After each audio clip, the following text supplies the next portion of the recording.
A rainbow? I think there's a rainbow in this room, that's for sure.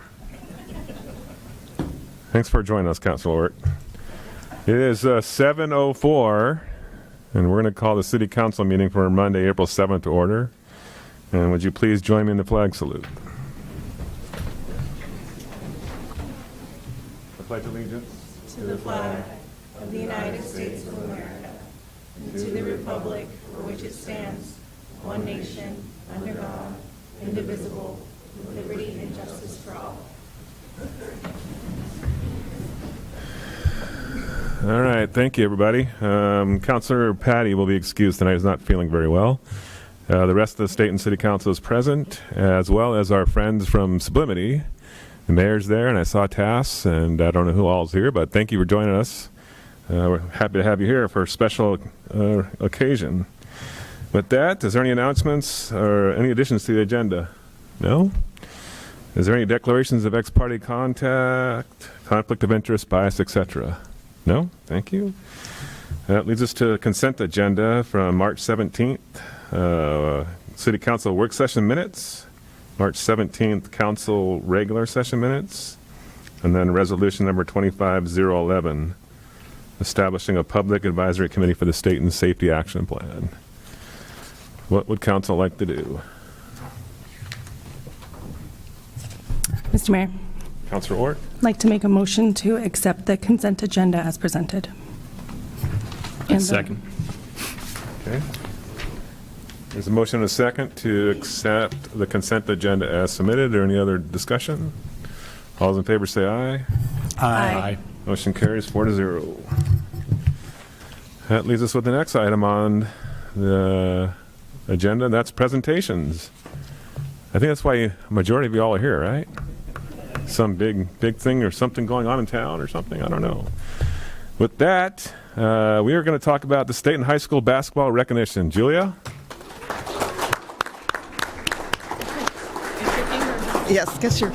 So I'll actually turn it over to the mayor, and then if there's somebody from Sublimity that wants to come speak, just to share your pride and excitement about our wonderful Eagles basketball team. We have some baskets that have goodies that both Stayton and Sublimity chipped in on, and some certificates from each. And I don't know how you want to do this, Brian, if you want to say some words in council and then have Sublimity counselors come up here. Well, I think we'll have the mayor come up and Tass and Sublimity come up. It's a joint effort right on the team, I think, and with that I want to do joint recognition, so come on up and we'll talk about this. So you ladies will have to remind me if I get the record wrong.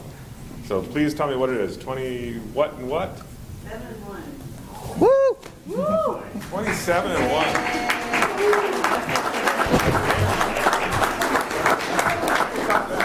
You don't. That's why we're champions. Yeah, absolutely. That's it, right? So we wanted to have you here to recognize you. What an outstanding job that you ladies did. Phenomenal effort all season long. Phenomenal effort at the championship level. And that's why we're here. And we want to give a big hand to all of you on the team.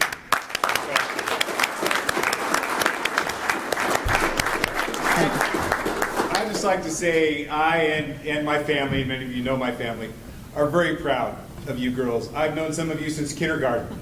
You know, I remember the play dates over at the Samics, the pool parties. You know, it's been a lot of fun over the years, and it's been a real joy to watch you girls grow up and get to where you are now and be the champions that you are. And it speaks volumes about your families and their dedication and our communities and the school district and the way everybody's doing the right thing. And they're looking out for our kids, looking out for our community, and it's nice to see it pay off as it has in this case. So congratulations to you all. Absolutely. And mayors, I believe they didn't just win the state championship, they also won a sportsman award, which is, Sportsmanship award. yes. Sportsmanship, absolutely.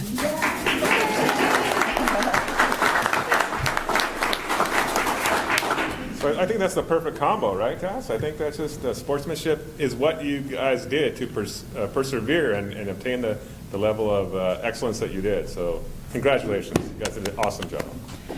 So, was the fact that they lost to Kelowna and made a statement in the championship game beating Kelowna. That's huge. Yeah, very nice. And with that, so I think what we'll do is have all of the team and their coaches and assistant coaches come up, and you can join, and then the list of names, do we have that? And then I can just read the names, and then everybody, when we read your name, just take your basket, and then we can do a photo op and do pride. sounds good. If you guys want to all go up to...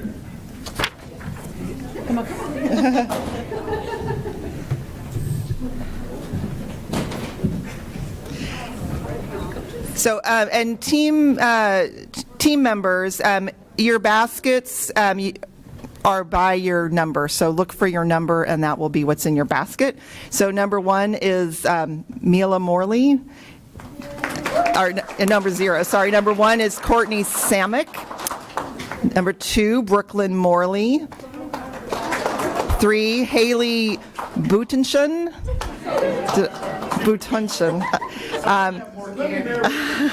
5, Johanna Comstock. 11, Layla Hunt. 12, Mackenzie Shecker. 20, Zanea Anderson. 21, Breesy Hampton. Catherine Samek. Number 33, Corbin Schmidt. 34, Zuri Anderson. 44, Kenzie Hollenbeck. And then we've got assistant coach Kobe Proctor, assistant coach Miley Mitchell, and head coach Tal Wold.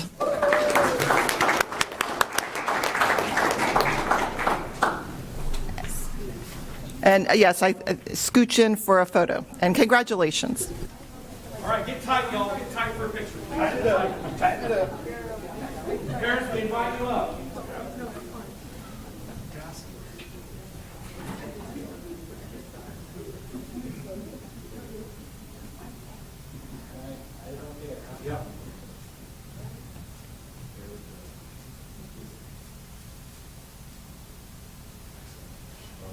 Great job.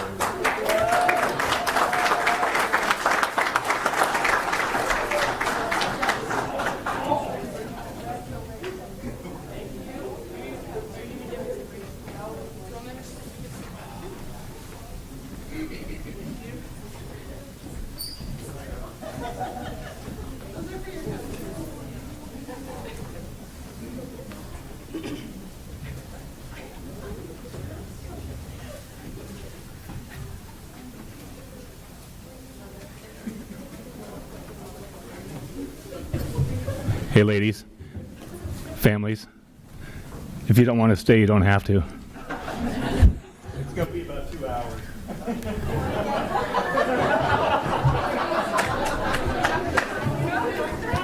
Thank you for coming out tonight. Yeah, thank you. I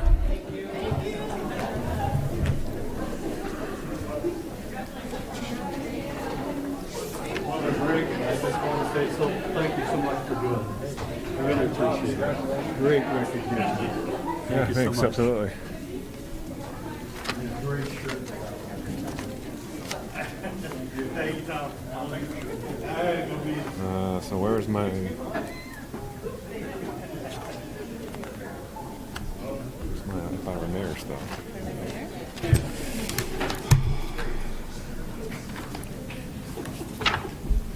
More fun. If I were mayor. No, I don't know that What's that? is it in the packet? No, but I can. Oh, great, sorry. Help you. Okay, I thought it was in the packet. Okay. All right, the next item on the agenda is we're going to talk about if I were mayor awards. And I'm going to let Julia talk about it to start with. Okay, I'll start. So the If I Were Mayor contest is a contest for mayors throughout the state. We did outreach, beginning at the beginning of the year, really, going out to the schools, sharing with teachers. The mayor and actually Councilor Sims went to schools to talk about what the contest was, and we got some great entries. We have different categories. There's the 4 through 5 category that's a poster contest. There's a 6 through 8 that is an essay, and then 9 through 12 is a video contest. To basically say what they would do if they were mayors.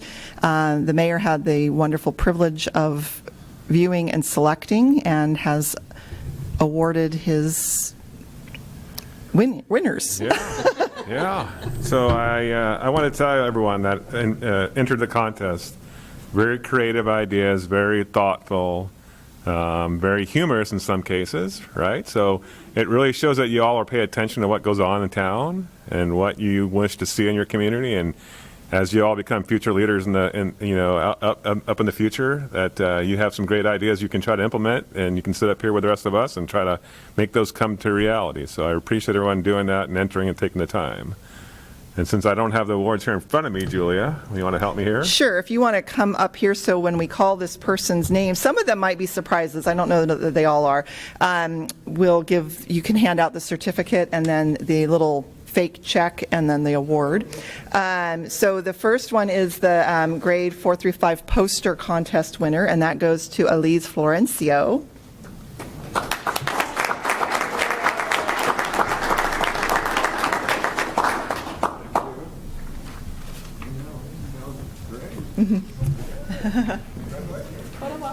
But wait.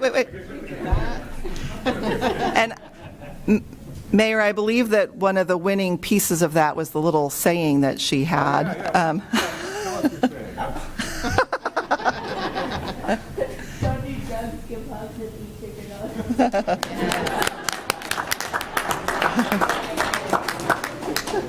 The next one might be a surprise. Do you want to do the honor of reading the name? Sure. Victoria Rava.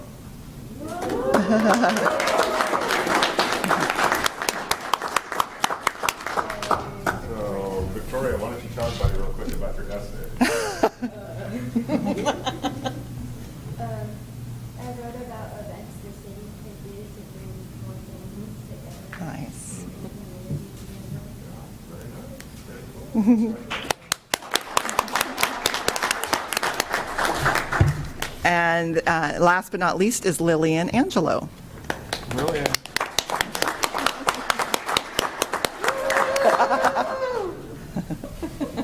No whispering. Congratulations. You want me to showcase your video? No.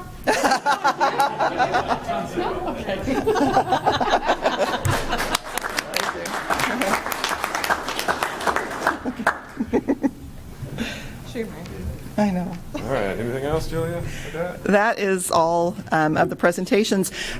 We do have, so the student winners either got a gift card or will have a check forthcoming. That's why we had the little fake checks. And then we'll be giving the sponsoring teachers a gift card as well as support for their support. Okay. Thank you. And Mr. Carey, or Council Carey, do you want to give the rest of the audience the same courtesy you gave the basketball team? If you're here for the awards, thank you very much, and I encourage you to leave right now. Thank you for being here. Congratulations.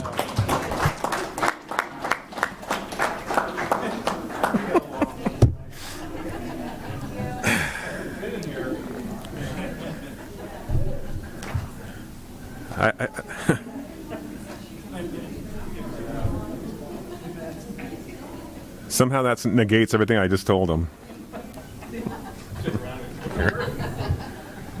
That's okay. All right.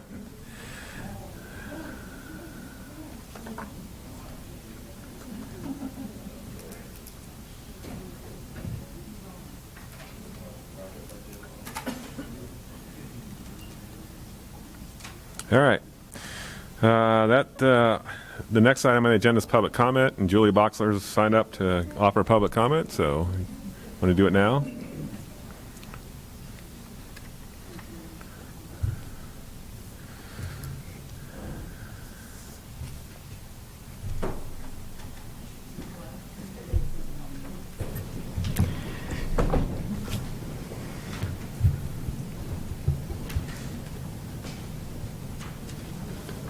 Thank you.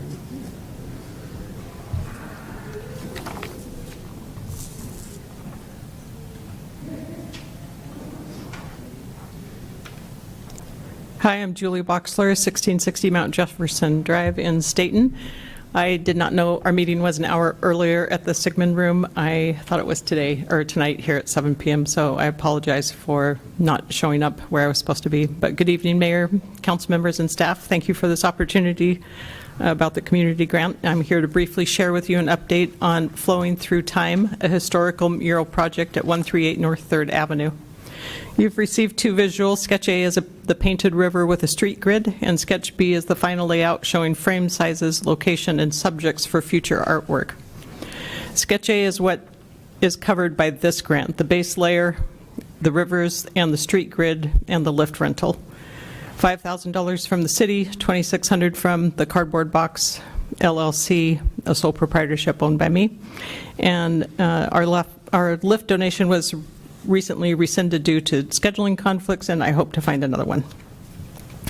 This project has had great momentum. The Arts Commission approved the concept in March, and we'll look at the final design this month in April. 4 artists have been contacted, and 1 is currently drawing the original city street sketches, and 2 have quoted the river scene in the city grid.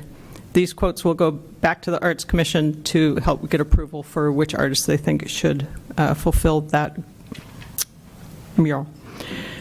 And then the next steps would go on to Sketch B, which wouldn't be included in the grant, but I wanted to show you what the final project would look like. So on Sketch B, it shows you to scale the size of the drawings, the subject matter, location of where they would be. And the 5 in the middle would be the original city businesses that were located in town in 1868, which would be a sawmill, a chair factory, a wool cording mill, and several others. These will then be mounted onto the wall over the next couple of years. So they would be painted on plywood, which would give us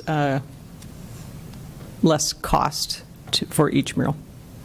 And we would apply for grants, invite business and community participation, host contests with like local artists and the high school. This project will not continue with anything less than the $5,000 from the city. So if the council doesn't have that much money to contribute, please do not award this grant to me. This mural is about Stayton's history, honoring our past while involving the community in something meaningful. Thanks for your support, and thanks for believing in public art. Thanks, Julie. Does anyone have any questions for Julie? No? Okay, thank you.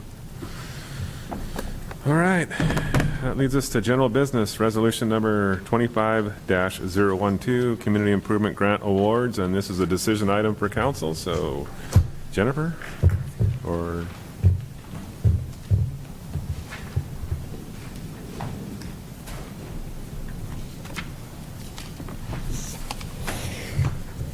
Hello, I'm Jennifer Siciliano, the Community and Economic Development Director.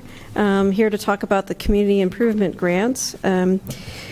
We did discuss them at the work session, but for the general public, we received 9 applications, all great and strong, great projects.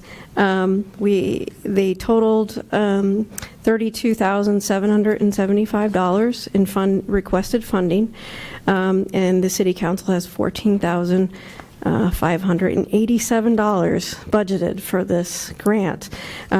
So the staff had a committee and rated the different grant applications which we supplied to the City Council, and they were able to have each of the projects provide a 2-3 minute description of their project as well.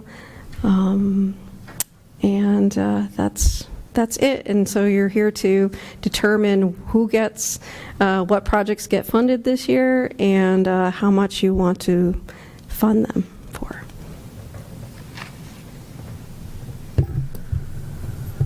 Thanks, Jennifer.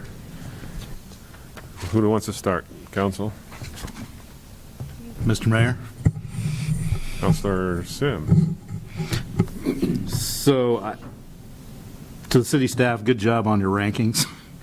I liked your chart that we had. I got it here somewhere. But actually, your top rankings were what I had. Your top 4. So I had the exact same thing as far as the mural, Flowing Through Time mural, wreath repair, and the remodel at the Spotlight Theater, and the historic Stayton mural at 505. But those were my top 4 when I looked through it and ranked it myself personally. And so I like your recommendations. I think you did well. The only thing I would recommend is maybe throwing some money at Stayton Soccer Club, because you have a little bit of change left.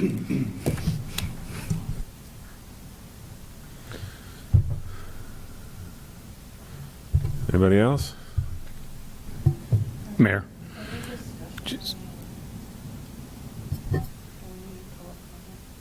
Oh, yeah, public comment. What? No, it's okay. Yeah, I did. Before we go any further in discussion, it's an opportunity for public comment for Resolution 25012. Anybody want to offer public comment? Okay, let's go back to resuming the discussion. Mayor, Councilor Bauer? Jennifer, can you remind me the total amount we have again? Yes, we have $14,578. Okay. So the top ones that we suggested would take up $14,000. So there was a remainder of $587. Jennifer, can you clarify, because I think the first time you said 578, it's 587, correct? Yes. Okay. I'm sorry. Yeah, I'm oh, no public comment, right? Good. I'm with you, Steve, on this. I like the list that the staff put together. It's exactly how I thought it should go to. And with the remaining $587, why not give that to the soccer club? I'm totally on board with that.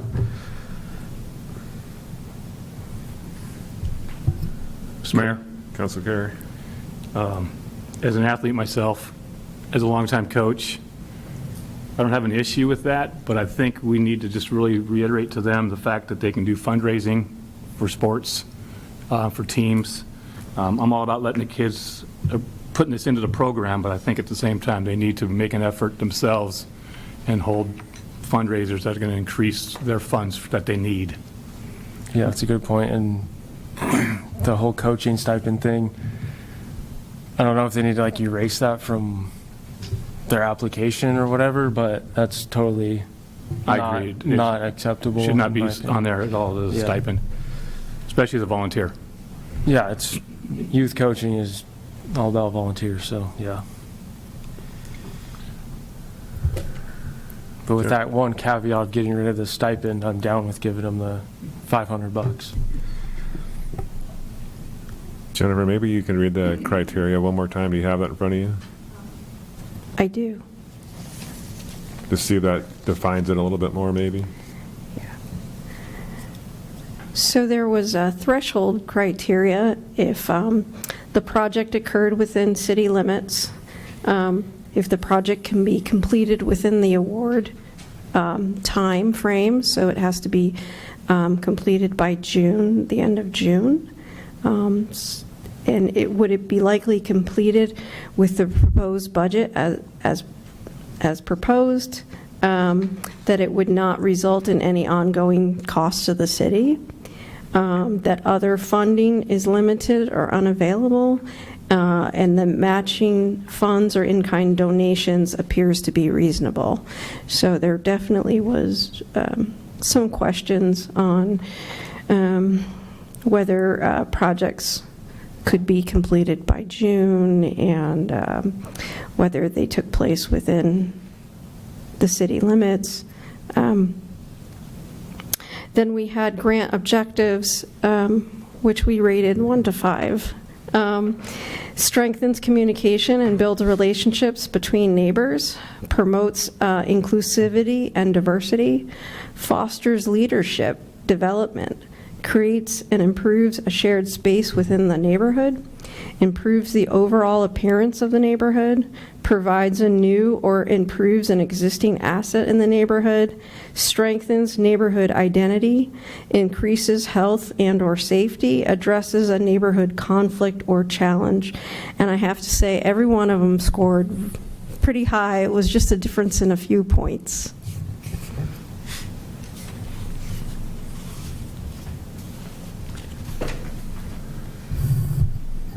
Mr. Mayor. Councilor.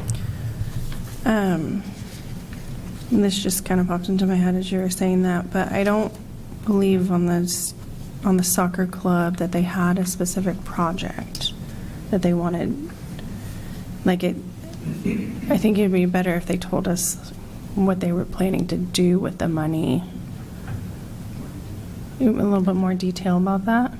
I agree. I would be interested to know, because we do have this $500 left over, if maybe like the Brown House project, I know they want $2,500, but if they need that whole amount, would they not, or if they would be able to proceed with, if we gave them 500, type of thing. I'd be curious to know that, because I wouldn't mind helping them out with that project. Okay.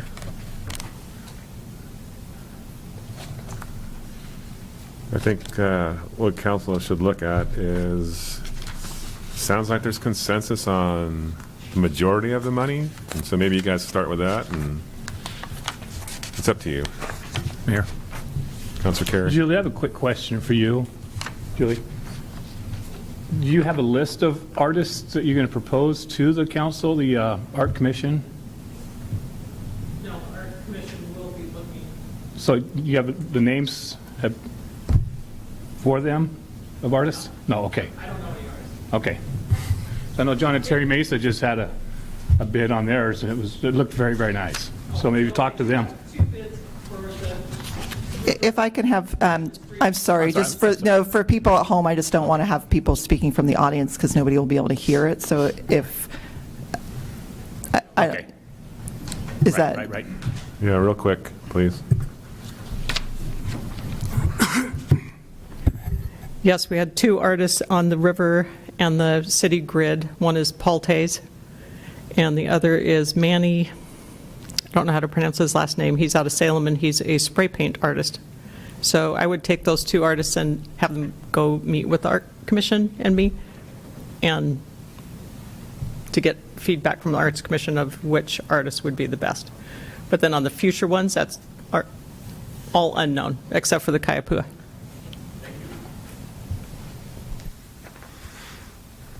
Okay. Council? What would you like to do?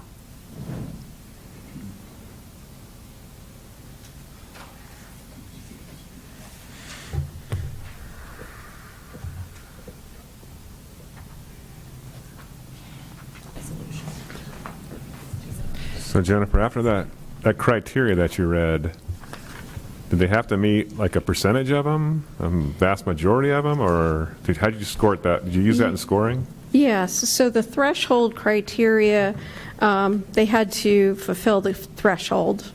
And then when the grant objectives, we rated them 1 to 5, 5 being like the most fits the agenda, or the objectives. And so there was 5 members of the staff, and we ranked them, and collectively we came together and provided an average of what we scored.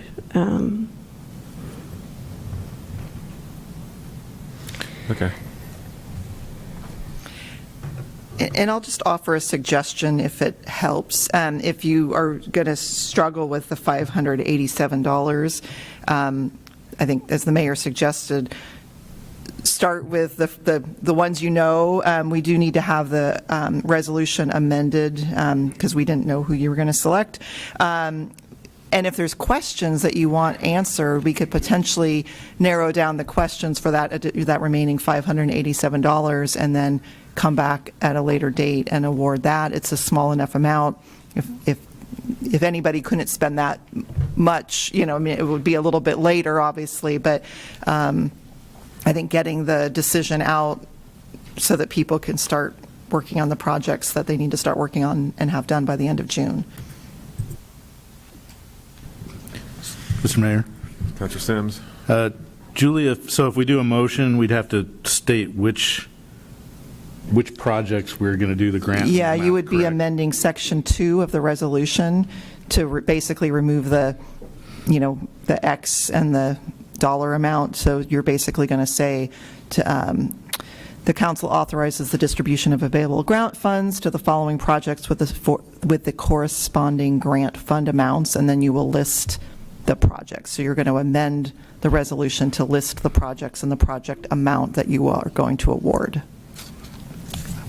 Okay, I'll make a motion to approve resolution number 25-012, authorizing the distribution of available grant funds to the following projects with corresponding grant fund amounts.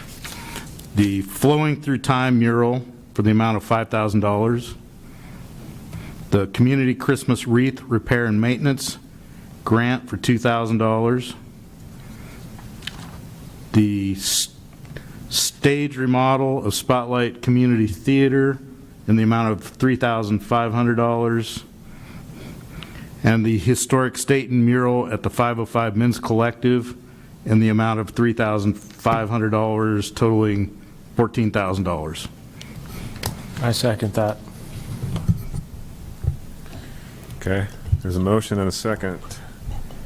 I'm probably going to get this wrong, but let me make sure, take a stab at this. To approve the draft resolution of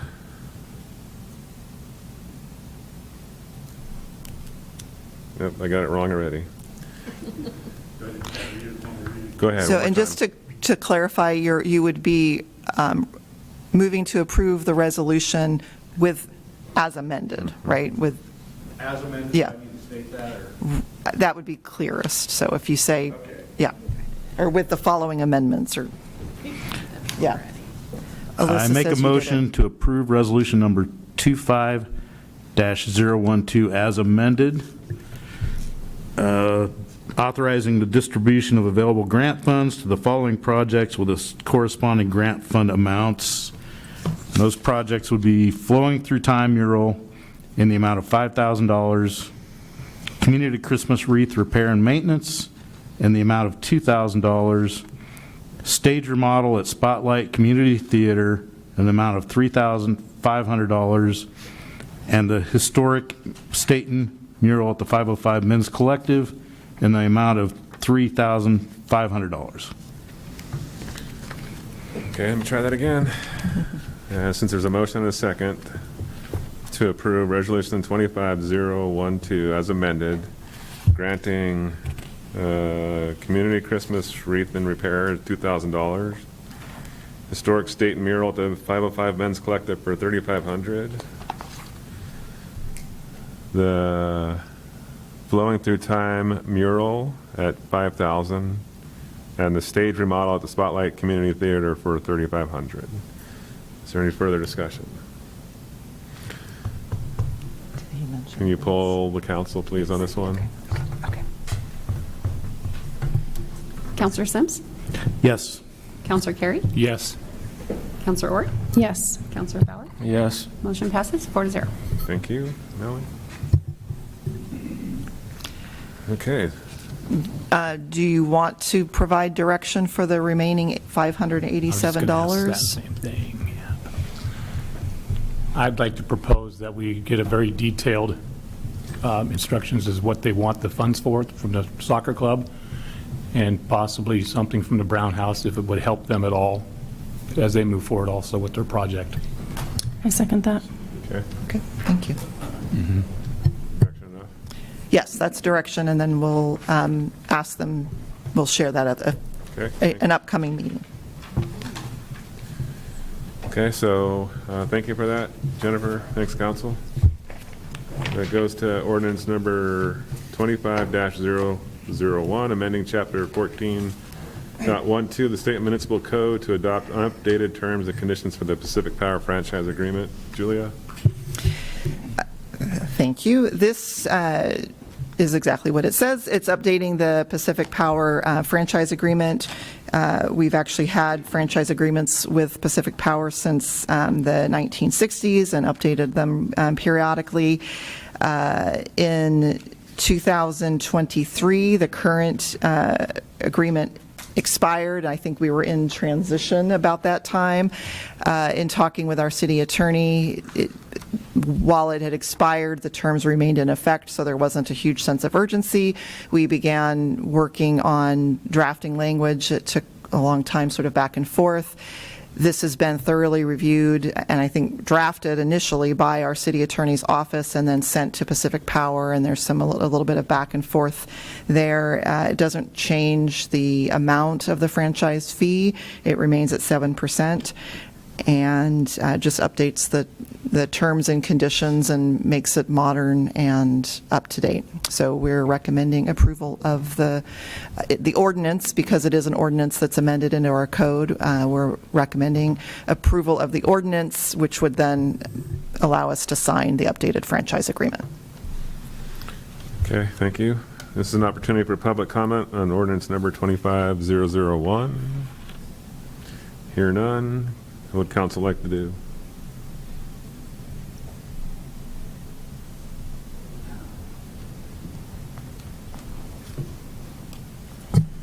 Councilor Sims? Mr. Mayor, I would like to make a motion to approve the ordinance granting a non-exclusive electric utility franchise to Pacific Corp, DBA Pacific Power, and authorize the city manager to execute the agreement. Second. Okay, there's a motion and a second to approve ordinance number 25-001, amending chapter 4.12 of the State Municipal Code to adopt updated terms and conditions of the Pacific Power franchise agreement. Any further discussion? Melanie, will you poll the council on this one, please? Counselor Sims? Yes. Counselor Carey? Yes. Counselor Ort? Yes. Counselor Bauer? Yes. Motion passes 4-0. Thank you. Next item on the agenda is resolution number 25-009, adopting fees, charges, and rates, and repealing resolution number 1112. Mr. Brand?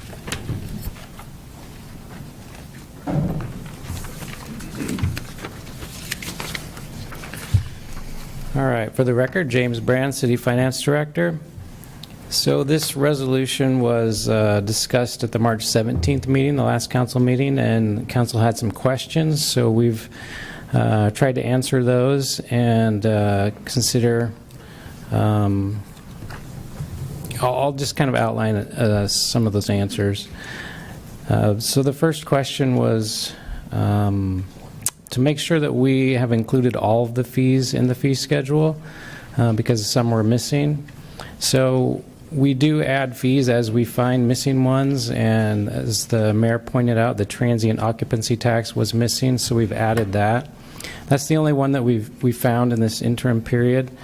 It was suggested that we go through all of the city code and look for more, and I'll admit we have not done that, and it might be some time before we have enough time to go through all the city code, so I can't guarantee that everything is in there, but if we find anything, we will add it. The next issue was asking for more information on the land use fees versus deposits. So this was probably the most confusing part of the new fee schedule. And what the Community and Economic Development proposed in this schedule was basically changing what were 6 deposits into 17 specifically defined fees. So this was an attempt to really reduce ambiguity in the fee structure and have it more in line with what other cities charge. So it's you could say that some fees were increased and some were decreased and some stayed the same, but it's really hard to find that alignment when you're going from 6 things to 17 things. So basically what really happened here was just having more clarity. It's easier for developers, I think, to see what their fees would be, determining what they want to do or what they're trying to change. And with the development that is looming or looking like it's coming along on the way, we really wanted to get this structure in place now. The third thing I was going to talk about is that council requested to see a side-by-side comparison, basically like a track changes version of the fee schedule. So we provided that in Exhibit C, so you can see the existing fee structure and just the old number versus the new number of how the fees changed. Other than that, it's the same fee schedule. We didn't change any other of the information, so it's really the same that was presented to you 2 weeks ago. And just a reminder that about the fiscal impact of this, these fees will go into effect July 1, and the next budget that we're building now is dependent on this fee schedule, so we're hoping to get some clarity for that so we can lock in the budget numbers now.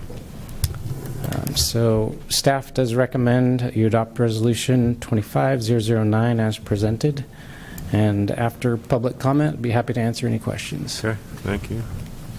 This is an opportunity for public comment for Resolution 25009, adopting fees, charges, and rates, and repealing Resolution number 1112. John, come on up.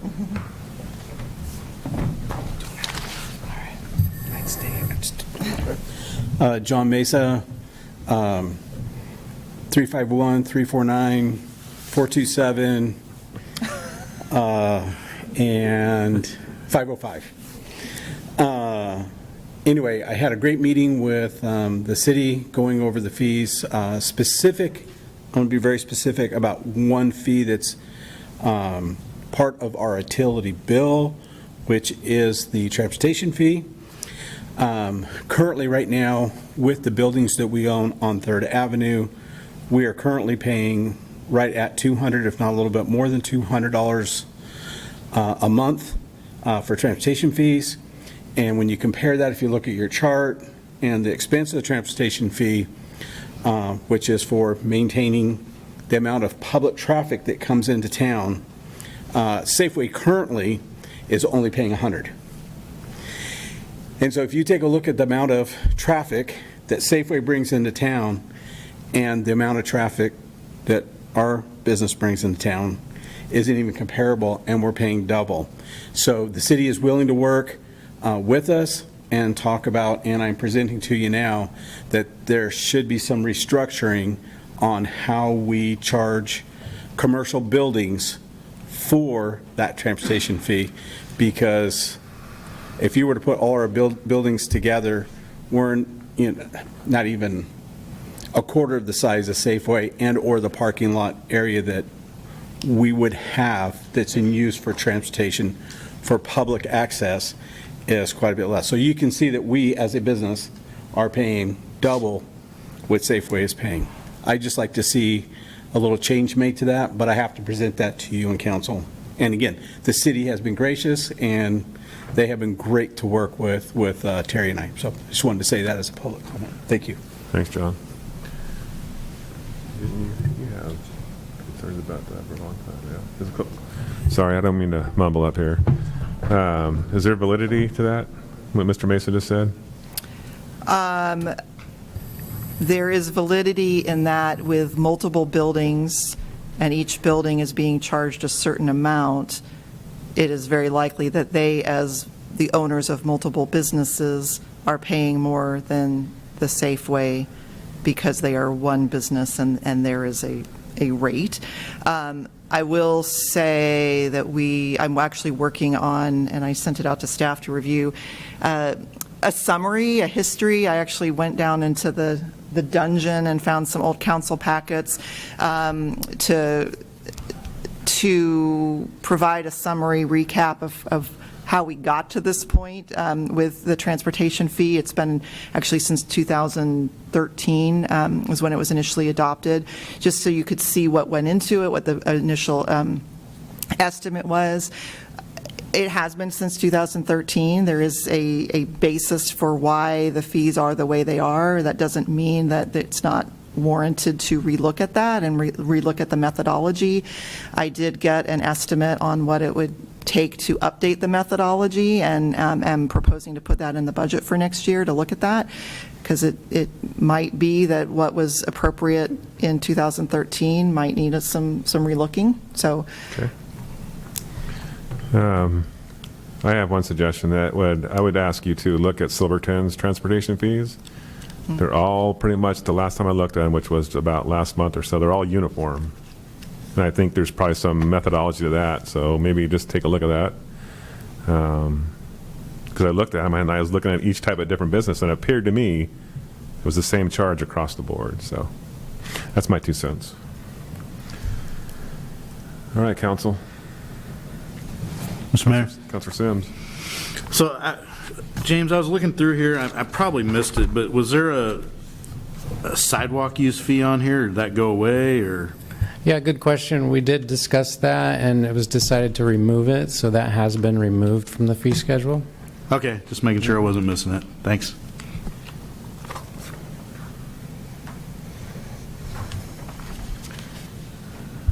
Anybody else, council? Mr. Mayor. Council Orr?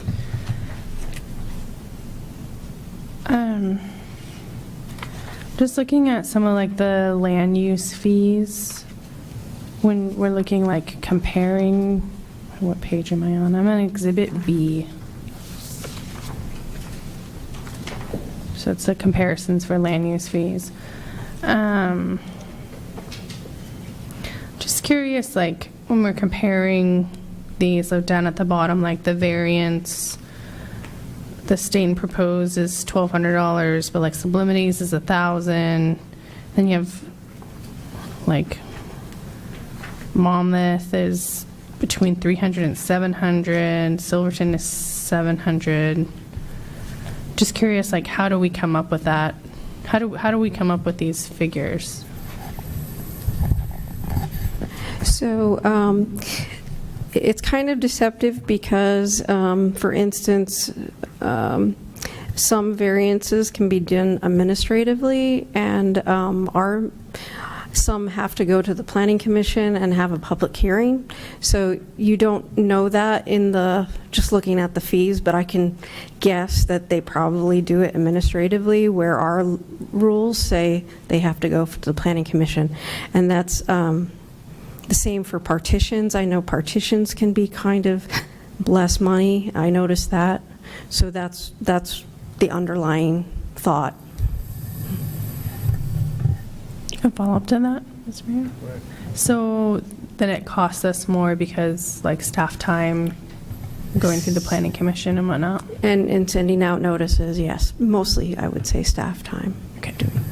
Thank you for that clarification.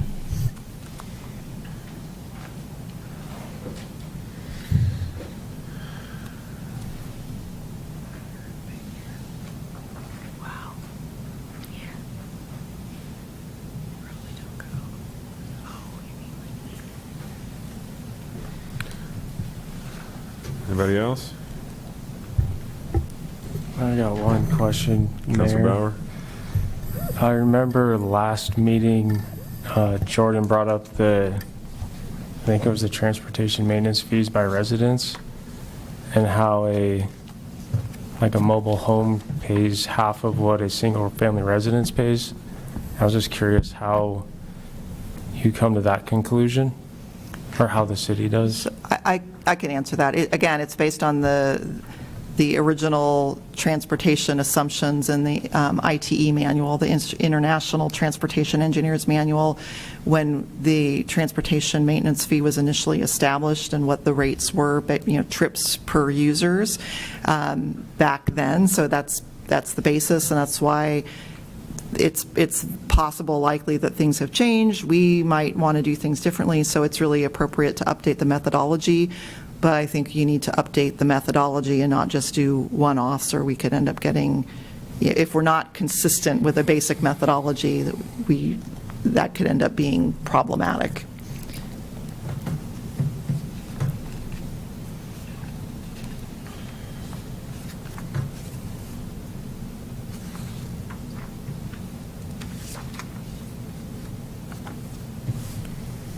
So that's not something you can just do a one-off thing and change, is what you're saying? I Or would you suggest to strongly not do recommend that? not doing that. I think if you do increases universally, consistently, and I believe our city attorney is here, and maybe he could chime in and back me up on that. But if we're doing an increase and it's consistent across the board based on the methodology that was originally established, I think that is safe and holds up in courts. If you are suddenly starting to tweak it without updating that underlying methodology, it could get you into trouble. Got it. Yeah, because that's definitely something to look into, because in my opinion, a mobile home or a single-family residence, a mobile home is a single-family residence. So definitely concerning.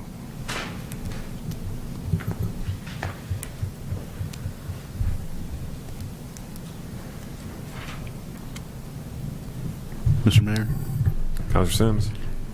So Julia, if we approve this schedule, can we make an amendment to look at the transportation fees, or I don't know how we direct you to do that, because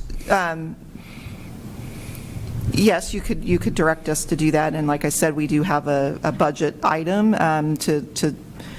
we're proposing in the budget to update the methodology and look at this. So I will have already done what you directed me to do. So you're already talking. I mean, Okay. it's just not happening immediately. If you're asking if we could amend it today or within the next few weeks, I would recommend against that, but I would also ask Ross to chime in and let us know if he agrees with that recommendation or not. Okay, I was just trying to figure out how to tackle this animal, and okay. I mean, would you like to have Ross chime in, putting him on the spot? I think your assertion's probably correct. Okay. But if the council wants to hear from Ross, that's fine with me. Mr. Mayor. Councilor Ort. So if there's updated methodology, like we got this from like a manual.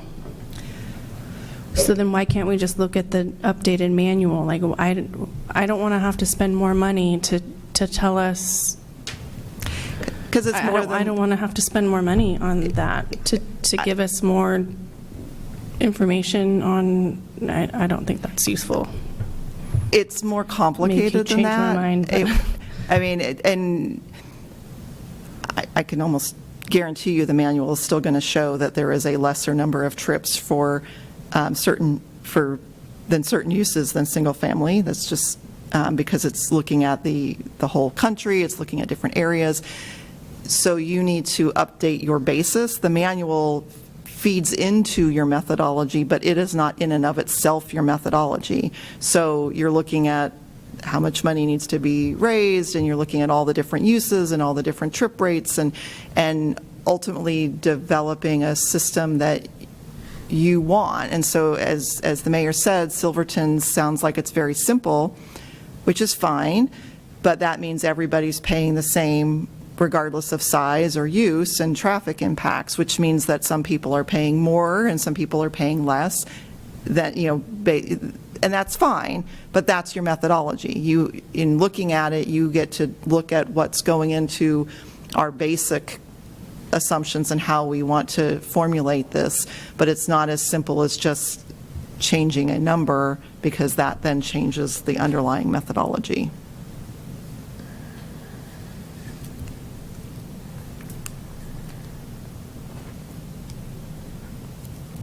I think it's prudent, Julia, to at least look at the methodology. I think there was questions back then in 2013 the same questions that Councilor Zord asking today, there seemed to be a disparity in the way people were charged for the trips.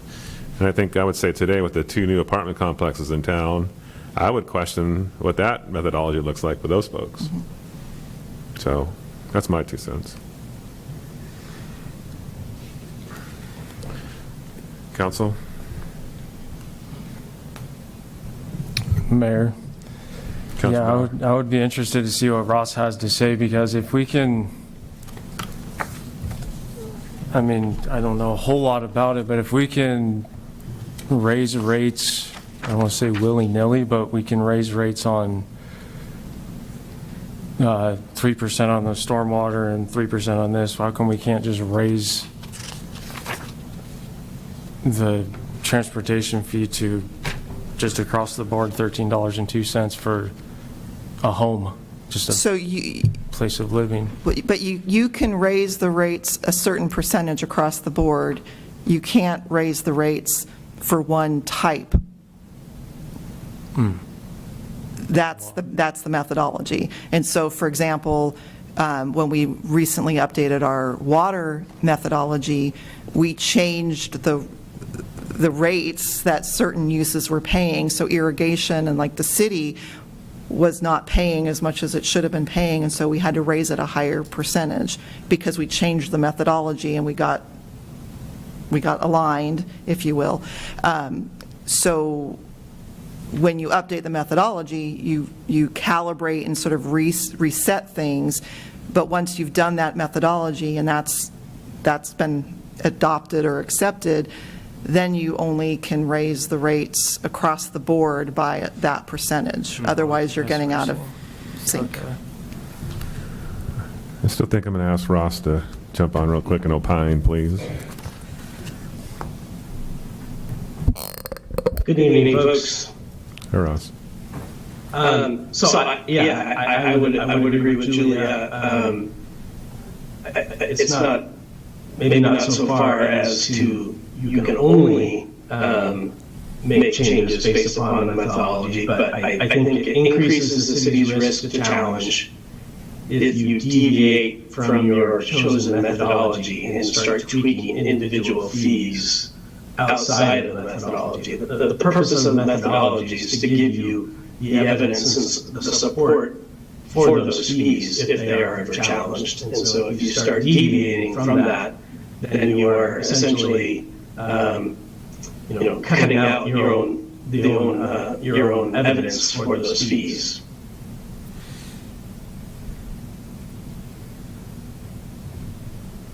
Anybody have any questions for Ross? Thanks, Ross. Appreciate it. All right, back to council discussion.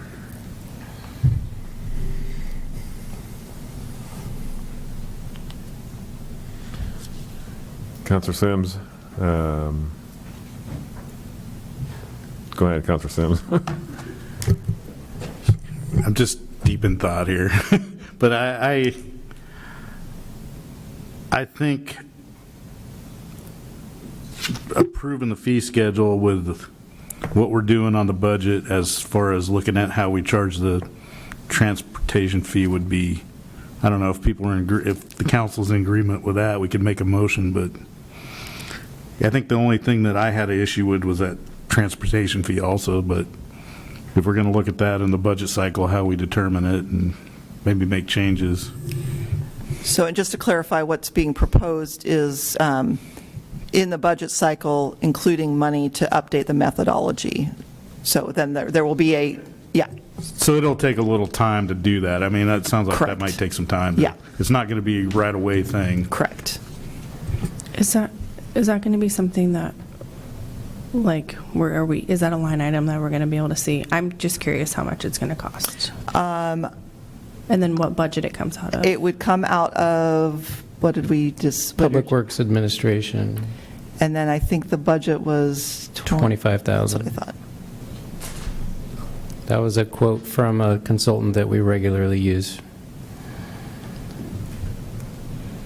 If my eye wasn't already twitching, it would have started twitching. Sorry. Yeah, these are independent professionals that are good at what they do, and they know this industry, and it's independent of us. We give them data, but And that said, I mean, that doesn't mean that, I reached out to the entity that had helped us before and said, hey, we want to put something, some money in the budget for this. Can you give us an amount? And that's what they came up with. I certainly will reach out to other cities that have done this, including Silverton.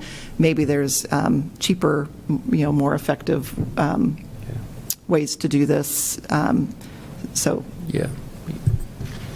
So can I ask a clarifying question? So we are making sure that all of that we're charging all of these properly for the different types of buildings and whatnot? Is that what we're doing when we're doing this? So the methodology update will look at what is going into the rates and give us the opportunity to say, does that make sense? Is it fair? Does it make sense for a small retail business? Because right now, the way the fees are, you're paying as much if you have 15 trips per day as if you have like 800 trips per day. Maybe that doesn't make sense. Maybe somebody that has 800 trips per day should pay more than, and so it's really just kind of like looking at what's going into the methodology, or maybe makes more sense to just do everything straight across the board. Okay, but hear me out here. If we have a retail business that has 15 trips per day that's paying the same amount as a business that has 800 trips per day, why isn't a mobile home that is a single-family home paying as much Because that was the as a decision that was single-family made home? when the transportation maintenance fee was put in place. It was based on the trips, and I know, but then for commercial. But even right there, the methodology doesn't seem like common sense to me. So So then we're going to pay $25,000. Never. I have a question. So say we spend the $25,000 to re-look at this methodology thing, and it comes back and it's a mirror image of what this is, but we still think that paying $13 isn't sufficient to the $7 that we're paying or whatever, like the difference there, we want it to pay the same. How would we change it to them paying the same? The methodology came back the same. So you will have input in the methodology and what factors go into it to a certain extent. It could be that you say all residential is going to be averaged and pay the same rate rather than per trips based on different types of uses in the ITE manual. So that's an example of something that could be done that apparently wasn't done when the transportation maintenance fee was originally established. It looks like there was a lot of leeway, grace, I guess, for the types of trips that were commercial and industrial, and so that's why there's a lot of uses that are within one payment category, and that may be something that you guys, as a council, want to change. But you can decide how you want to do that. You could say we want to average all the trips, and every trip across the city is going to be the same, no matter what. But that's going to be the methodology that then you base your fees based on. So if you pay someone $25,000 and they give us the exact same information, under the same exact methodology, there has to be some kind of way where you can change a fee, because if they gave us the exact same thing, we're taking their word for it, I guess, but a single-family home, whether it's a manufactured home or a one-bedroom, one-bathroom home, should be paying the same amount of money. So it's not like we're going to hire them and then send them off and then have them come back and give us a product that then we have to take or leave. It's an iterative process. So they're going to take inputs, they're going to show us some stuff, we're going to talk about it, they're going to look at different things. I mean, just sort of like based on the experience that we went through with the the other utility rates, and even, yeah, I mean, the water, I guess we didn't look at the methodology so much as the rate structure, but, so we will, it's not going to happen like that. I guess there will be discussions and input and conversations about where and how we want to go, that's going to ensure that as a whole, we have developed a methodology that makes sense, that is defensible, and that you, as a council, support. And we can share these concerns with them on Yeah. day one. And these categories are not fixed. We could add a category for supermarkets. You know, there's one for fuel stations here. So we can discuss that and probably get more categories or fewer, or, you know, we can get that going from the get-go. Julie, is this one where there would be an RFP for it, or is it just the one that you can get, you have the ability to grant yourself? Given the amount of what we're looking at, it is 3 quotes or direct report. 25,000, I think you can do on your own. Yeah. 25,001, yeah, it's a different story. I probably would get 3 quotes just regardless, because I would want to make sure that we're, Yeah. I think that's the council's concern, obviously, and then, yeah, I think clear objectives of what the council wants to see be analyzed, and clearly the methodology laid out as a result needs to be communicated. So.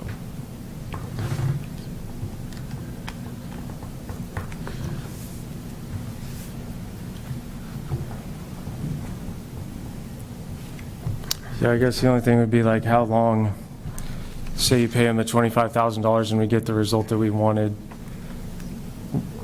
you know, it'd have to pay for itself eventually, wouldn't it? Yeah, it would result in probably winners and losers. So the total revenue to the city probably wouldn't change, but it would redistribute your charges.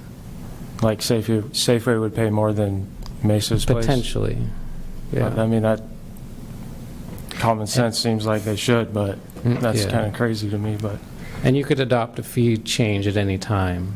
So, like right now, we're not proposing any changes to the transportation fees, but we can amend the fee schedule at any time. without changing the methodology? Or what? I'm so confused on that methodology thing. Well, like we said before, you could change it like a percentage. That's what you did in January. So we I'm could just take- saying that when the new methodology comes forward, you could act upon it immediately.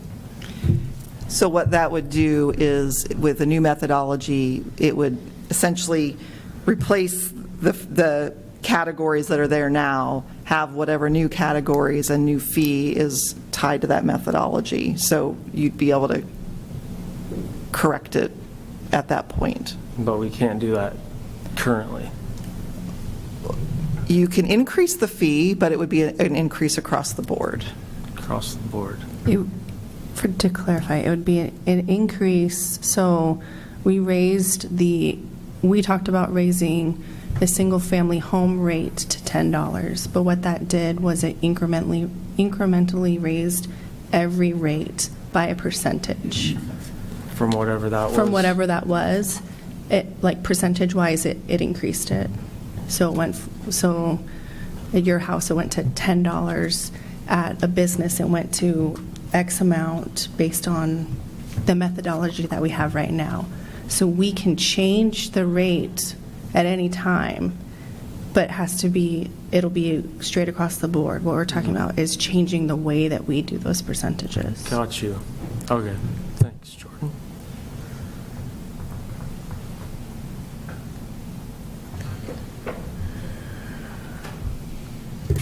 Mr. Mayor, Coach Sims.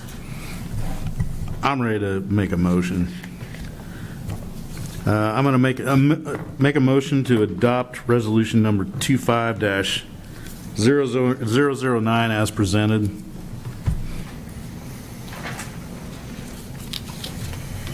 Okay.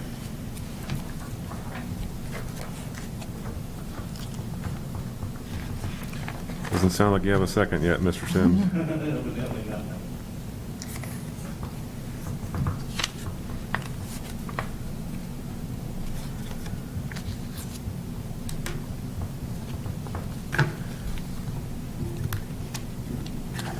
James, let me ask you, when's the absolute deadline? I know last time you told us this meeting, but I would recommend an emergency session or an exceptional session to get the rates passed. If we could pass everything that you're comfortable with, I don't know. I'm not sure what you're not comfortable with, so maybe we could get clarity on that, because we're not proposing any changes to the transportation fees at this time. So I haven't heard, I'll second your motion, Sims. all right. There's a motion and a second to there's a motion and a second to adopt resolution number 25-009, adopting fees, charges, rates, and repealing resolution number 1112. Further discussion?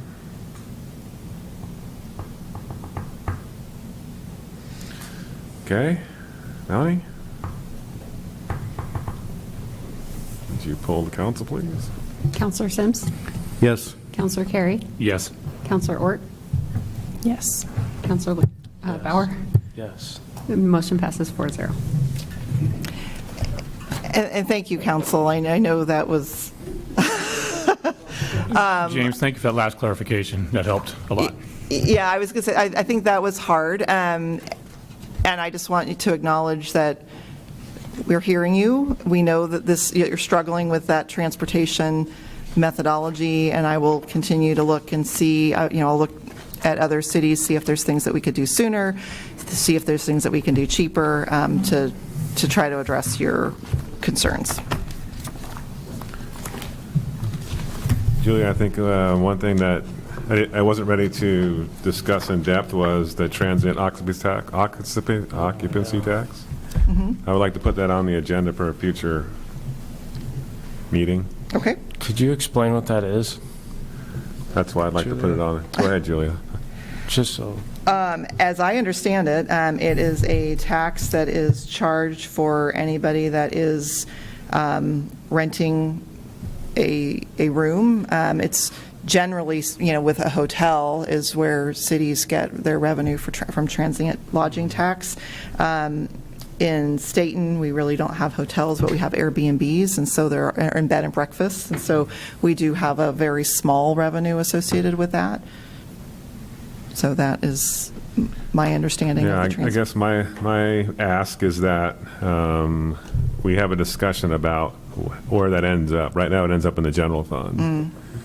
And if you look at Kaiser or Salem, they have it distinctly listed out on their website how the money is utilized. And I'd like to have an understanding for the folks in our town that get that tax. What is the benefit of them paying that tax? Okay. So we can put that on a future Sure. agenda, that'd be great.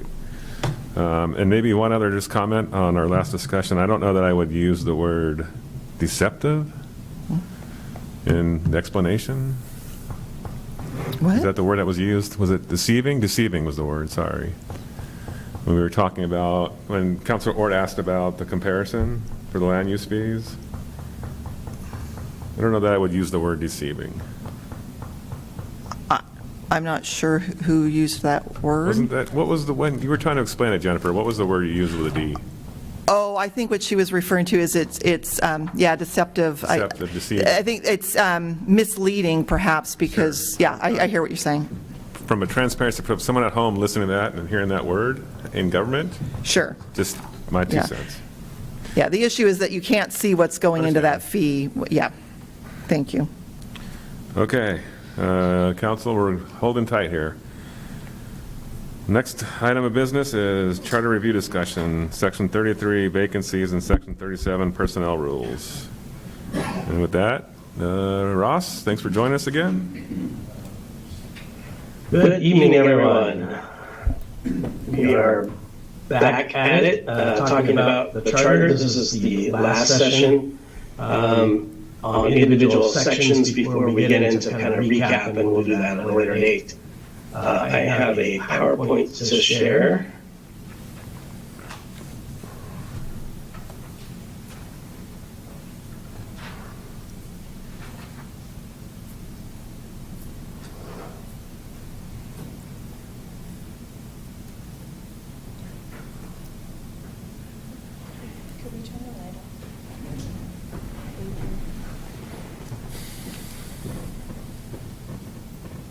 All right. We are actually going to be talking about 3 different sections today. I threw in section 36 just because I wanted to have you see it and talk about it. As a reminder of where we have been, what we've been doing, this all started back in November, where we talked about annexations, we talked about the mayor's role, we talked about ordinance enactment, and we talked about, the last time we talked about the city manager and the city manager's role. And this got, originally we were going to talk about this on February 18th, but that meeting ran long, and so that we pushed this out to today. And then, again, we will have a final review, and you will all get the chance to provide direction to me and to staff at a later date. So this is not, we're almost to the end, but not quite at the end. So I'm just going to dive right in, and we're going to talk about section 33, and this is the provision that is in your city charter that sets out how you fill a council vacancy. So if you get a councilor that has resigned, or maybe moves out of town, or is otherwise unable to fill their role, section 33 defines how we go about filling that vacancy. And right now, I've highlighted kind of the key phrase that I'm looking at. And right now, the section 33 provides that the mayor fills that council position with the consent of the council. So that's essentially that the mayor makes the proposal to the rest of the council, and then the council votes on that proposal.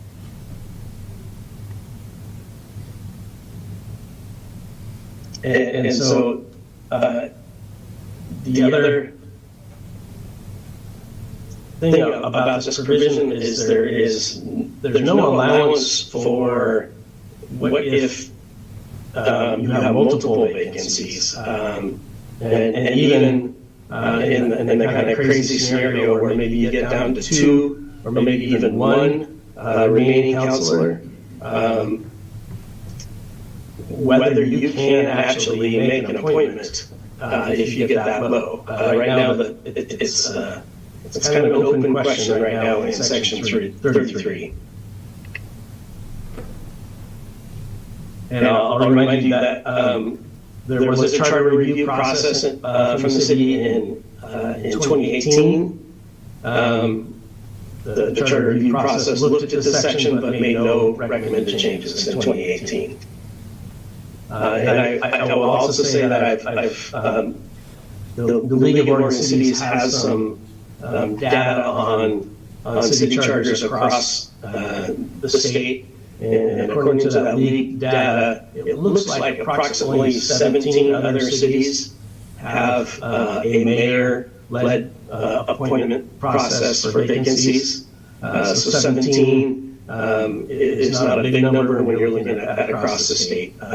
So it's certainly the minority of cities that have a provision that's similar to yours with a mayor-led process.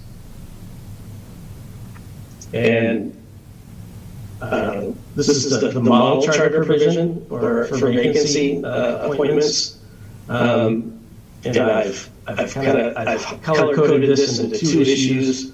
One, the Stayton process is in yellow, and it's the mayor leads the process, but the model charter provision here in yellow is the majority of the remaining council members fills the appointment. So this is the model charter provision, and it has the council as a whole leading that process. The mayor plays no special role other than just being mayor. The green wording answers that kind of scenario that I talked about initially. What happens if we get down in number of councilors and there's no longer a quorum? This green text would allow us to come up with a process and And even in that last second sentence in the agreement, it says, as little as a single council member may constitute a majority for purposes of filling a vacant council seat. So if for whatever reason, if there was a recall, I've seen this over the last couple of years. A couple of our city clients have gone through recalls where maybe multiple members of a city council are recalled, and then all of a sudden there's no longer a quorum on the council. How do we appoint those vacancies? What do we do? And this green text answers that question. Hopefully it never comes up, but this green text answers that question and gives us all direction on how to appoint vacancies if we no longer have a quorum.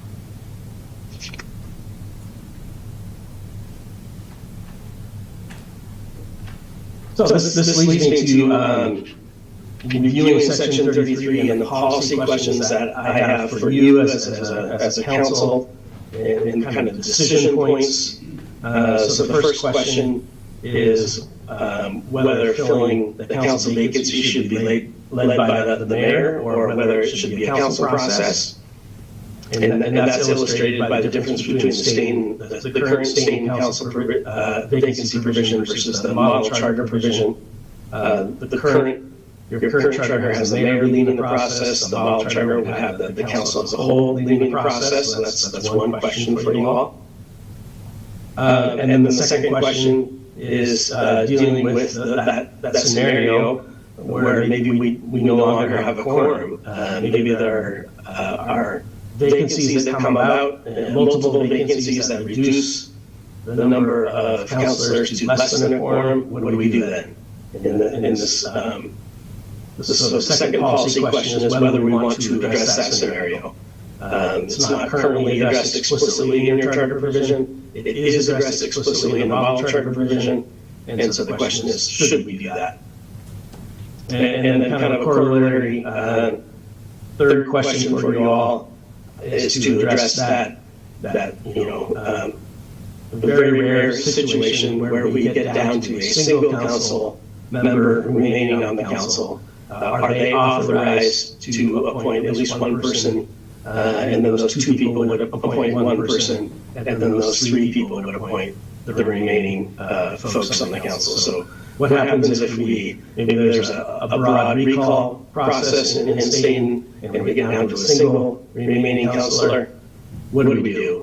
Should we address that in your charter?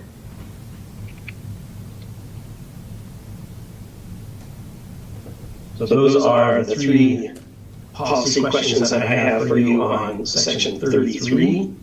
And we can keep trucking and then maybe get back to this at the end if you want. Mr. Mayor. Thank you. I have a question, Ross. So there's the two separate issues of whether or not it should be a mayor-led process and a council-led process. That's a different question than what should we do if we have one councilor left and we don't have a quorum, right? They're two separate things. Absolutely, yes. Okay. Yes. Sorry, I was having a hard time following that. Thank you.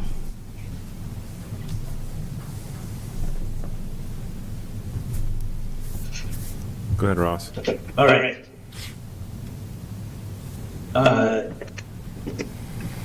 This is an issue I just want to raise for your attention. I don't think it's certainly not a concern to me, but if we're already looking at your charter, we might as well look at your full charter. And so this is something that I want to raise for you all. So right now, section 36 of your city charter creates the position of municipal judge, and it sets out the different duties of the judge. And among those duties is subsection E and parent 8 that says the municipal judge may issue search warrants. This is a search warrant is a legal term, and it refers to criminal search warrants. And so right now your judge is allowed to issue a search warrant if they receive information from law enforcement that meets the legal standard. they can issue the search warrant, and then the law enforcement can execute on that search warrant. The question that I have, and I want to raise for you all, is that a search warrant is technically a different issue or a different thing than what's called an administrative warrant.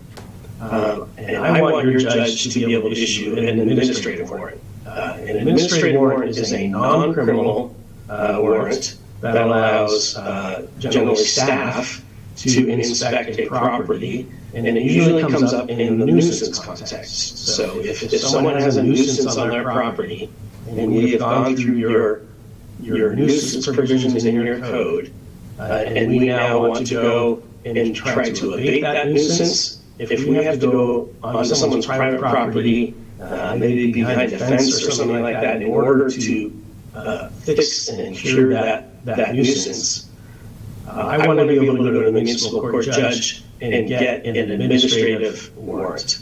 And that administrative warrant, there's a legal process on how we do that. And the judge reviews it and then asks questions and then issues the administrative warrant. We then, as staff, take that administrative warrant and enter the property and abate the nuisance. I'm raising this because I've actually had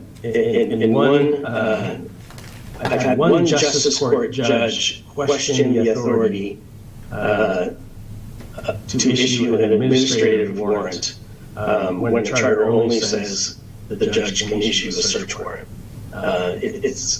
I think the judge was probably wrong. I think we do have the authority, but the issue I'm raising with you is, should we expand Section 8 to say issue search warrants and other warrants? Whatever the law allows, your municipal judge should be able to issue those various types of search warrants. So that it's a very nuanced and maybe a little legalese here, but I'm suggesting that we make a very small tweak to the charter so it's very clear, it's crystal clear that your judge has the authority to issue these civil, non-criminal administrative warrants. Mayor Ross, question? Councilor Carey, go ahead. Real quick, on the judge issuing that, and this is my ignorance coming out, I guess, he's here one day a week. How's that happen if he's not here in person? If the warrant needs to be issued? Yeah, great question. So you can get a telephonic warrant, so that there is a way to do this virtually with technology, so that is a process. For the administrative warrants that I'm talking about, generally those aren't an emergency. The nuisance is there. The nuisance has been there for a while. We can wait a couple days. And so generally I like to visit with the judge and make sure to answer all the judge's questions. And so I usually want to do that in person, but it's not a requirement. Thank you. Just really quickly, as with all the sections, I've talked about the history of the section. This Section 36, the municipal judge provisions, was reviewed in 2018, but there were no recommended changes. So this is a really discrete question that I'm proposing for y'all. And the question is whether to add the explicit authority for administrative warrants or other warrants in that provision of the charter. So just expand. Right now, it says you can issue search warrants, which I think are criminal warrants. And now do we want to fully just explicitly expand that to include all types of warrants?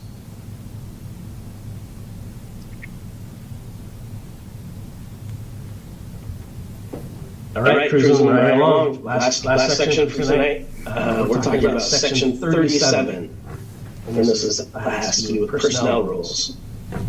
So right now, the city charter directs the council to adopt rules governing compensation, recruitment, selection, promotion, etc. I group all that together. This is essentially your personnel manual. And so right now, you go through a process. Your staff and city manager propose personnel rules and a personnel handbook, and then the council adopts that personnel handbook.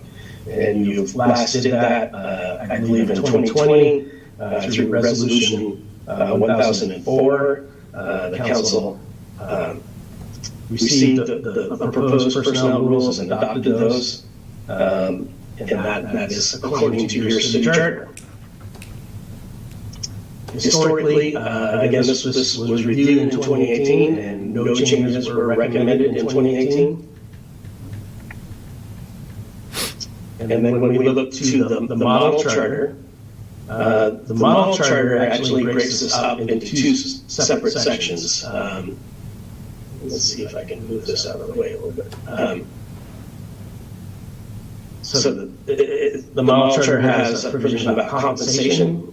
And it says that the council must authorize the compensation of city officials and employees as part of the city budget process. And so here the model charter takes the compensation piece out of the personnel rules and out of a council approval by resolution and brings it into the budget process where it already is under state law. So this is something that you already do. According to local budget law, in the annual budget process. The model charter then talks about the merit system, and this is what I would call the personnel rules. And it says the council by resolution will establish these personnel rules or the employee handbook or personnel handbook. So the model charter breaks out the compensation piece. The model charter also has a note. There's a little asterisk in the model charter, and this is kind of the policy question for you all. The model charter notes that if you have a city manager, the manager may be allowed and delegated the authority to adopt the personnel rules and the personnel handbook. So the model charter is essentially recognizing that the city manager is your professional, your hired manager, and it is appropriate often to have the city manager develop and approve and adopt the personnel rules, kind of taking the council out of that, what can be a pretty complex HR type process. So that leads to the pretty discrete policy question here for this provision is whether we want to maintain the authority of the council or transition this authority over to the city manager in terms of adopting the personnel rules and the personnel manual. I frequently don't have a recommendation on this. This is just a policy question for you because this is one of those areas where your current charter differs a little bit from the model charter, and I thought it would be good to raise the question. And that's the end. Mayor, another question. Councilor Carey. Ross, I'm stuck on the word fitness. A dismissal of city employees based on merit and fitness. Can you help me understand that a little bit more and what the criteria is on that? That's not physical fitness. Okay, thank you. That is just fitness in order to do the job, whether they are right for the position. Anybody else?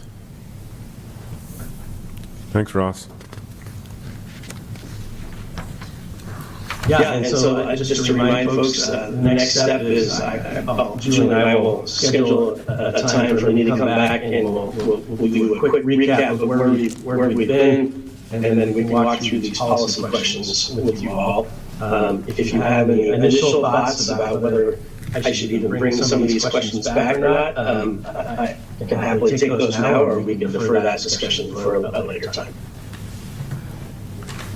I think another time we'll have to do a summary. Absolutely. Thanks, Ross. All right, Julia. Communication from city staff. I have a few things and some exciting news, so I'll start with the few things. I think I sent you an email. I am hosting a table for the Doris's Place Luncheon. It's essentially a fundraiser for Doris's Place through Family Building Blocks. It's at Foothills Church on April 24th from 12 to 1. I have received a reservation from Counselor Sims, and he's bringing a guest, and so I just encourage, if anybody else is able and willing to go and sit at my table, I would love to fill the remaining seats. Right now, I think it's an 8-seat table, and I've got 3, so I've got 5 more spots, so would really like to fill it and not be embarrassed that I don't have any friends.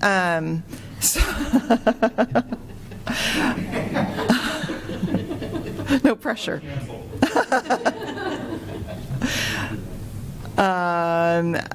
This evening, you approved the Safety Action Plan Policy Advisory Committee, and I'm sure you thoroughly read that before you adopted it. It included 2 counselors being on the Policy Advisory Committee, and we're hoping that we can get volunteers so that Jennifer can get that meeting set up.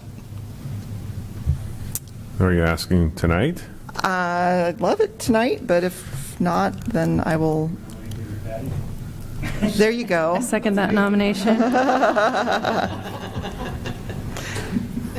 Yeah, I think I told you I would do it a while Okay. back, I think. I'll do it. I think David Patty said that too, so. So you have Counselor Sims and Counselor Patty. Okay, sounds wonderful. Thank you. And I just wanted to note, I know that Counselor Sims at the last meeting, I think, had mentioned an interest in a one-way grid in downtown as part of the parking solutions. And I just wanted to let the whole council know that Jennifer and I are talking about applying for a grant through the TGM, the Transportation Growth Management Program. There's a grant that is a parking reform and management grant. It's taken on a rolling basis, and basically we just send a 1 or 2 page letter that includes a description of the problem.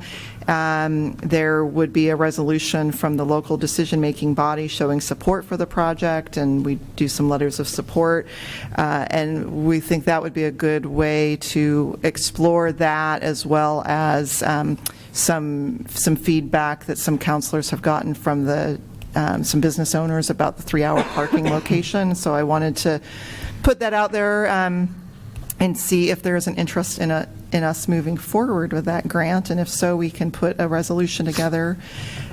I'm not necessarily asking you on the spot to make a decision, but I just wanted to kind of put that out there and see if there's any initial reactions. I think that's a great idea. Okay. I like the idea. Okay. Then we'll work on that and get a resolution in front of you in the near future. I'm going to do just quick board reports, and then I'm going to get into some good news stuff. So Parks Board, at their last meeting, they discussed amendments to the code to include the pool under their purview. I'll be bringing an amendment to council in the near future that would do that. They also continued discussion of hosting hiking readiness classes, and they'll be shooting for doing that in June. We discussed promoting the Adopt a Park program, and we'll be installing signs in each park to raise attention to that program. And then finally, the Earth Day celebration is going to be celebrated, I guess, by the Parks Board. Earth Day is April 22nd, and we're going to be doing a tree planting at Community Center Park and having some giveaway type things to encourage people to come and celebrate with us. Library Board meets April 16th. Arts Commission meets April 17th, and I'm sure they'll be excited to have 2 new murals to review and discuss. And then the Planning Commission, they don't meet again until April 28th, but at their last meeting, they reviewed and approved the hospital's planned ortho expansion. So, and now for the good news, I'm going to start with Barry, if he can just give a brief update on the Detroit Dam drawdown. I think you already know, but we'll share it again, and then kind of where we're going next, and so the public can hear it. Really quickly, everybody knows, I'll shout if I can, that as it stands right now, there is no drawdown this year. So it will likely come. So for the public at home, we received confirmation that there will be no drawdown this year. And the good news about that is that the U.S. Army Corps of Engineers has undertaken to take 2 EIS approaches. And the Corps of Engineers has said that they will take 2 EIS approaches. Go sit down so you can speak in the microphone.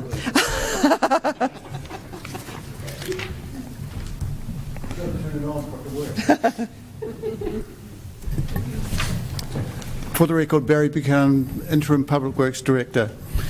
We have had notice from the Army Corps of Engineers that there will not be a drawdown this year, and that is on the premise that they are not ready to do it.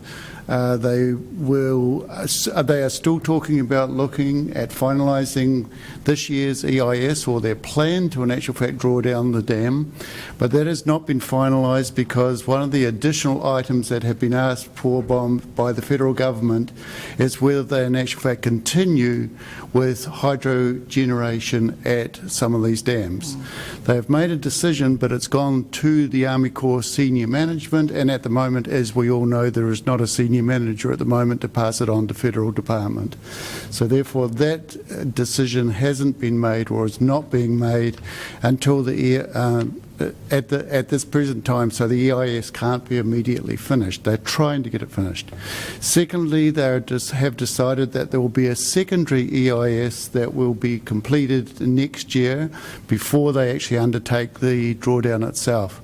That is excellent news for us, because we will get intimately involved in, as close as we can, in helping them formulate a decision on how the plan should in actual fact be put together and implemented at the end of the day. Given all that, the good news is that there is not a drawdown this year. We have breathing space. In addition to that, there is a visit this Thursday from the Army Corps of Engineers. It is more a glad handing, if I'm allowed to use that word, in that the Colonel is coming to in actual fact listen to what you people have to say, what we have to say about our system and how our system will handle the problem. We are working on that independently, and we'll talk about in the future about what we actually need to put in place to be able to handle 2 major issues associated with the water supply. The first one being the drawdown issues of the sediment coming down the river, and secondly the potential onslaught of the cyanobacteria algae issues. And we believe that I've been talking to the water vendors, major water vendors, and we believe that there potentially is a single solution that solves both problems. So it's not cheap though. So thank you. Thanks, Barry. And last but not least, I wanted to share a couple of pieces of exciting news from the police department. Normally I would have Gwen come up and share that news, but it's about her, so I'm going to I'm going to do it myself. So 2 things, actually. One, we recently found out that the Stayton Police Department has achieved the Lexipol Connect Gold level. This recognition means we exhibit excellence on 5 key metrics in policy management, and that's really cool and exciting.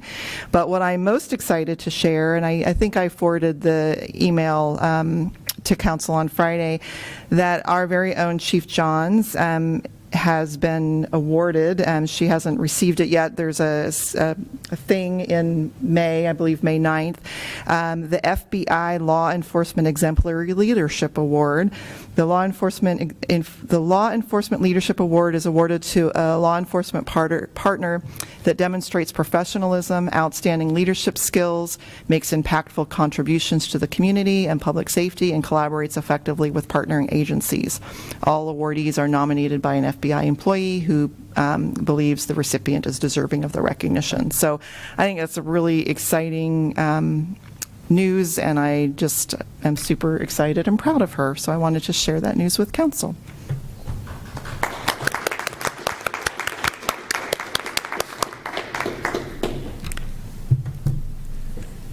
That's all I have, unless you have questions for us.